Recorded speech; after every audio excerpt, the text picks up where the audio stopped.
Um caso que eigenlijk está andando de bastante tempo, que bastante anos acaba.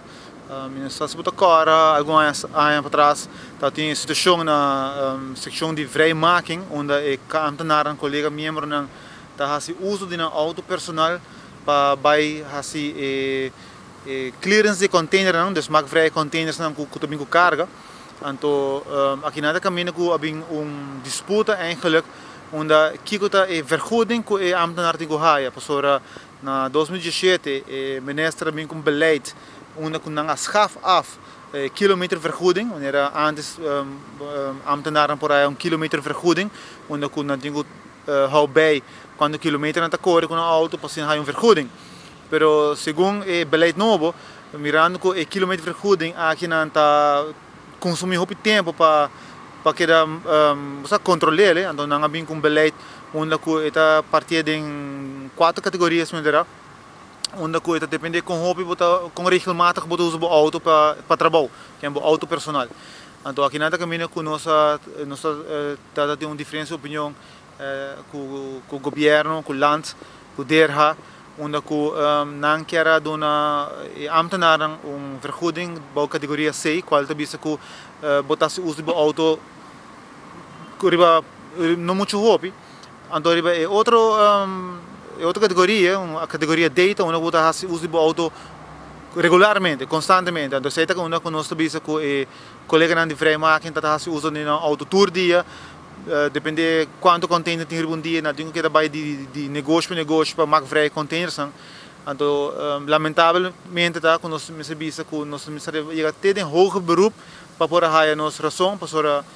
governo não tem ouvido, ministro não tem ouvido para nós nunca pecou aqui nada, quando que maneira nós chega bisa vários casos que cada dia nós temos bem corte para sobre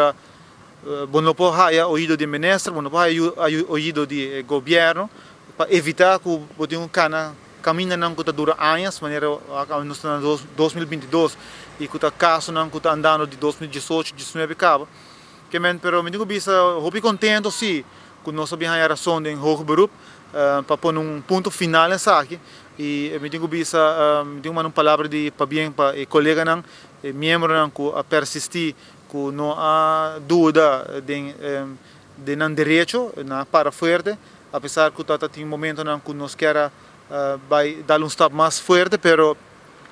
quando bisa sempre botin ter em conta que também o trabalho que botin exercer. Botar tem a categoria D e C, onde a ambtenaren está guarda disponível de categoria C, qual está 3 chanfering, e agora que não, de nossa opinião e tempo aí, nós pensamos nós temos que categoria D, que está 7 chanfering, qual está versículo de 4 chanfering para luna, e esse aí vai vir back pay de desde 1 de fevereiro de 2018 para agora, que mendes aqui está vai estar gasto adicional para o governo, mas isso passa hora que o bono que sinta na mesa, hora o bono que solucionar o problema na aqui from the get go, então botar lá que quando que acumular, então hora que o governo me se maneira bisa sinta riba namblar, então logicamente nós sabe que nenhum renda de DERHA, nenhum renda de DWZ, não também guardo opgeroepen maneira bisa sancionar falga assim, pero essa aqui está local governo mesa ocasionar e agora que não tenho bem pagatório e colega não com back pay. Quanto colega não mais ou menos papiando por tipo de aduana e back pay aqui esse frango muito mencionado para luna para aí. Cifra para luna, dus está verschil de 4 franco para luna. Nós estamos papiando de mais ou menos ongeveer 20 pessoas no team de vrijmaking. Wanneer você tem corpo de aduana regularmente tem mutaties, não que dus tem relatie. Então este por exemplo de 2018 para 2020 tenho o período que não está em seção aqui na tenho aí que mas se está tem não que de 2018 para agora aqui na straight bota papaiando basta 1000 florin de back pay que mas pero essa aqui tá culpa não de nós é não tá culpa de membro não é tá culpa de governo que não quer racionar culpa de ministro que não quer dar ouvido e essa aqui tá local tá resultado